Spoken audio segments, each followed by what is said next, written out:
Hey dudes, what's up? It is your friend Keith. We are live in the control room at Essex Recording Studios, just outside London in England, and I've got a really special guitar from a good friend of mine here today. It's been many years that I've wanted one of these ever since I saw Cunning Stunts, Metallica's live video back in high school, and now I finally got one. It's an ESP custom shop, KH-2 Ouija. Yes, the arguably the holy grail of Metallica guitars. We just did a video yesterday of James Hetfield's JH-1, which is right there. This is really cool too, and there's some neat stuff that I didn't really notice about these guitars until I got my hands physically on one. I'll tell you about all these things. If you're new to the channel, click like, click subscribe, come join our family. There's 6,000 of us right now, all in this little circle of friends, and right about 2 million views. So we're rocking and rolling over here, guys. Hop on the train. Yes, so this KH-2, what can we say about it? I've done a video, I have a counterfeit one that I got off eBay from some dude who's like, give me a couple $100. Okay, cool, got that. Figured I'd just hang it on the wall as art, something cool to look at. But on a real one, I didn't know this. Most people probably wouldn't because you can't see it in the photos. But the white parts are actually kind of pearlescent and sparkly. The edges are not perfect. You see how it's like not a perfect circle, and it's a little bit blotchy. This is all done by hand. The moon over here, again, all pearlescent. And then the letters even, look at how they look on the pickup covers. They never look like this on the copies or the people that do the aftermarket decals. See that silver kind of metallic shiny lining in the letters? I never noticed that before. Let me know if you guys did. So, really cool. Original Floyd Rose, of course. And rosewood fretboard with star and moon and star inlays. Now, I heard someone the other day, I've never heard it referred to like this before, but they said it's the Islamic flag.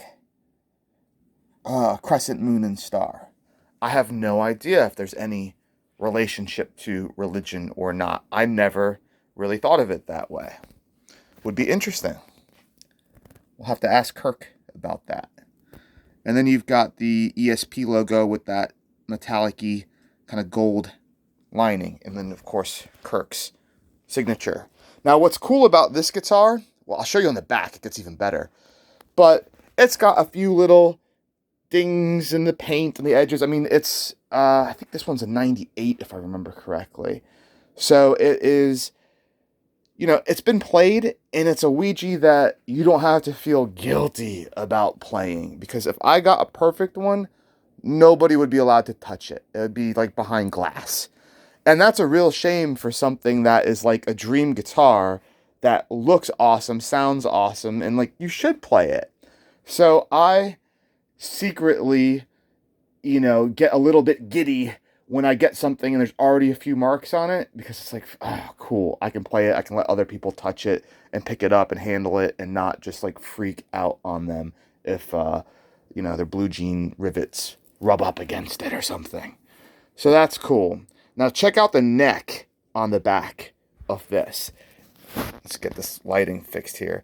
It's got a really nice flame maple neck that goes all the way down, all the way to the headstock. So yes, you do get the tiger stripes on the headstock. This is K21280. You've got the custom shop circle there.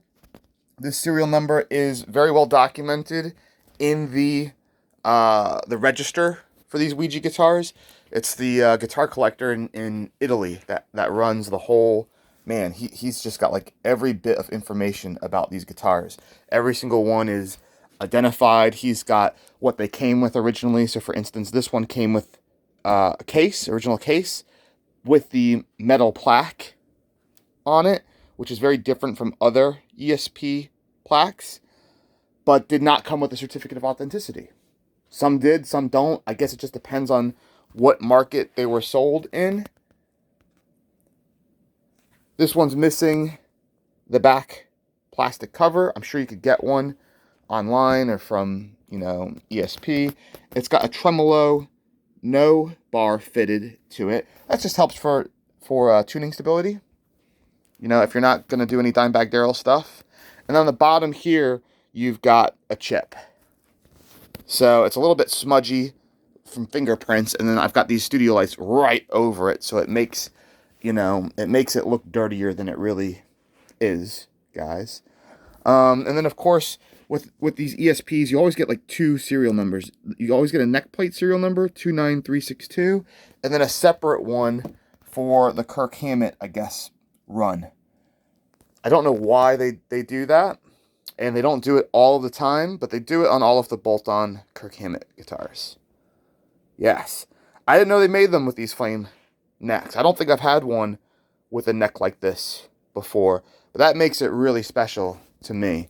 And, the fact that you get that neck, you don't have to feel guilty about playing it, and the graphic looks so good with the, all the letters intact over the pickup covers. Just so cool, guys. This we got from my buddy Paul. We got this and a 60th anniversary Gibson 1959 Les Paul over there. Really cool. Thanks, Paul, if you're watching this. We had some beers out in Vienna when we went to go see Metallica. And I didn't realize I had never met Paul. I bought guitars from him in the past, like from eBay and stuff like that. And I'm walking past Hard Rock Cafe, and I get a little message on my phone. Because we've like just talked from text and phone calls before. But, yeah, I didn't realize I had never met him. Because I meet so many people and I buy so many guitars, I can't keep track of who's who. So I get a little message on my phone like, Keith, are you here in Vienna to see Metallica? And I'm like, yeah. And he said, yeah, I think you just walked right past me. And I couldn't believe it. I was like, oh, wow, man, cool. And then I was like, I don't remember what Paul looks like. I'm telling my wife. And she's like, yeah, I don't know either. So we're kind of like looking for him. And I'm like, hey, I don't know if you met my wife, Randy, before. And he's like, we never met. And I'm like, wow, how did you recognize me? I had one video on the YouTube channel at the time with my face on it. I hadn't done the Dave Mustaine collection video yet. And he's like, I recognized you from that one video. And the guy's got an insane memory. And he's got a really cool collection of Metallica guitars. So we all have to thank Paul for getting this over to the studio so that it joins our collection and we could do this video to show you everything up close. Right on, guys.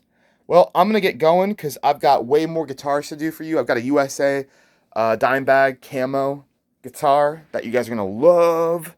And we've got the David Ellefson Megadeth basses that he used on tour, gave to us when he was here at Wembley Arena. Got that video to do. A lot of cool stuff, guys. So let me run. Follow us on all the socials, Facebook, Instagram, Twitter, at Essex Recording Studios. And I will see you shortly in another video coming up after this. Enjoy your weekend. It's Sunday right now when I'm uploading this. Coronavirus is starting to go away. Slowly but surely. Surely but slowly. And yeah, hopefully we'll all be out playing on the beach, riding around on our jet skis real soon. All right, guys. Later.